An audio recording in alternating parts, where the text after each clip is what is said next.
Alright guys, we're going to check out the GTX 1080 Ti. This is the STRIX edition. It's completely overclocked. 11 gigabytes of memory. Just freaking loaded card right here in my hands. It's completely in this box, totally. What's different in this compared to the Founders Edition? Well, it's a lot cooler. That's the main thing you're getting with this card. It runs cooler. It's actually not as efficient when it comes to power because it needs a little bit more power for the overclock. But it's going to run cooler. It's going to be faster. With the newest drivers, it should be just fine. We had some issues with the latest drivers. We backdated. They're running okay now? Yes. Running okay with the backdated drivers. So I'm waiting on the next driver update and also the next update of their tweak software to make sure that this thing is fully ready for all the things. But right now it's ready for gaming. So they also have the max contact technology with the heatsink. Just basically a really big heatsink that goes on this to keep it cool. They're wing blade fans. They're the main thing with those is that they're super quiet. They do a really good job of blowing air down onto the GPU, but they're just really, really quiet. So this card is one of the most silent out there on the market. Even when gaming, you can barely hear the card. It also has the Aura technology, like the Aura, if you do the RGB. This is a big deal. It's RGB stuff. All right, let's talk about the actual specs of the card. Of course, I mentioned the 11 gigabytes of GDDR5X. That's extremely fast memory. We have 3,584 CUDA cores, so quite a bit more than the 1080. Not quite as many as the Titan X, but it is clocked a little bit higher. The bit width, 352-bit. Nice big pipe. Now let's talk about the overclock on this that comes out of the box. There are 3 different modes, but if you just plug it right in, it should be running at about 1569 versus 1481 on the stock or the Founders Edition. The memory clock is pretty much the same thing, 1376. So the 3 different modes, you have the gaming mode, silent mode, and OC mode. Throw it in your computer, it's going to run in gaming mode. You can go in and put it in OC mode, and that's going to bump it up to 1949. Typically, that's what we got on it. Yeah, that's the turbo clock. When you playing games, it boosts up. That's, I guess, your boost clock. So up to 1949. And after gaming for a little while, it was running at 68.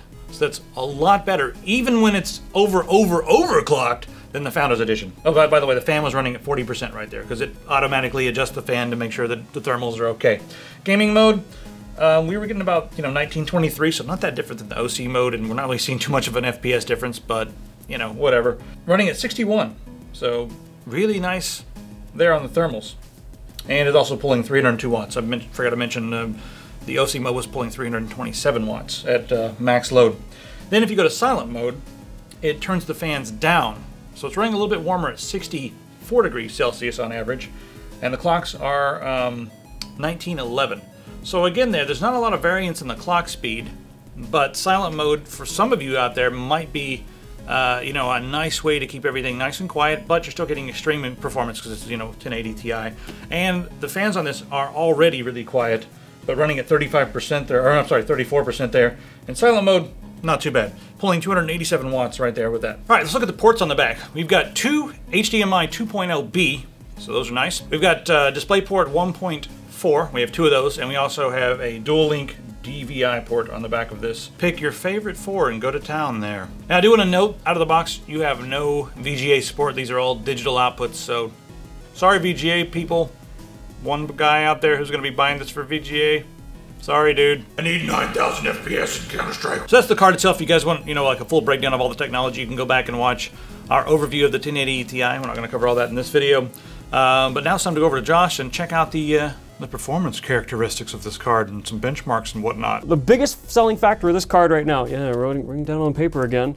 Selling factor of this card is quiet, cool, and efficient. Versus the Founders Edition card, almost across the board, same performance. You're looking at the same turbo clocks, give or take. If you turn on the OC mode, you're gonna see some higher clock rates. It's about 50 megahertz. It's a nice boost, not particularly much when it comes down to it, but it runs really quiet, and we're talking almost silent. Silent mode, OC mode, and gaming mode all run about the same, 30% fan speed across every single test, and we're looking at temperatures of 64 to 69 Celsius versus the 83 to 85 degrees of the Founders Edition that we were seeing in all of our tests. And it overclocks to 2050 and runs really quick. We didn't quite get the overclock we were looking for. One of the big things we wanted from this card were big numbers, and we had some problems with the ASUS GPU tweak software. A lot of problems with Windows 10. We're not running the Creator update right now. We're still on the original Anniversary update. but we were seeing some significant issues with the OS stability. We were seeing some issues with the software stability. When we turned on silent mode, I was getting nothing but blue screens. Go back to gaming mode, things were fine. So we'll probably revisit this card later on in a build, or maybe in another upcoming against another card video. And hopefully by then we'll get some better overclocks, because what we got was 2050 total turbo, and that's not what we were looking for. But performance was still amazing. Today's benchmarks are Witcher 3, Arma 3, and Shadow of Mordor. We're running these all at 4K, all the way across the board, you know, just maxed out. We did disable Hairworks in Witcher 3, so that's just to sort of level off with some of the AMD cards we're going to be introducing here soon. Ooh, secrets. Witcher 3, FPS average of 64, with a frame time of 16 milliseconds and a 1% low frame rate of 49. Arma 3, FPS average of 56. This was a little bit wonky. 56 was a little stuttery. Arma 3 is like that. Our frame times are 18, which looked good on paper, and then our 1% low was 42. And I'm gonna say this, 42 appeared to be more what our frame rate was running at, so I would kind of take that with a grain of salt. Shadow of Mordor, this game always runs beautifully and looks amazing.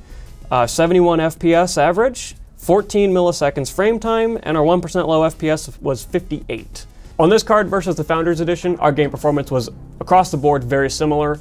Arma 3 saw an increase of 1 FPS. Witcher 3 saw an increase of almost 12 FPS total over, you know, the entire test. We went from about 52 to 64 to 62 FPS average.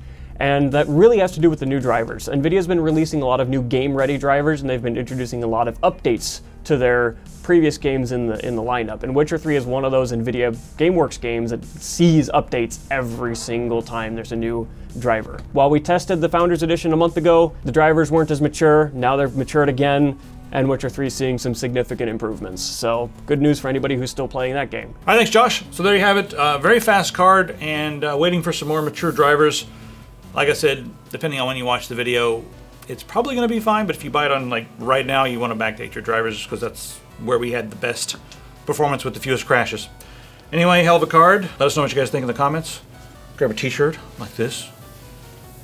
Get it. All right. There's lots of other ones there too. And yes. Bye.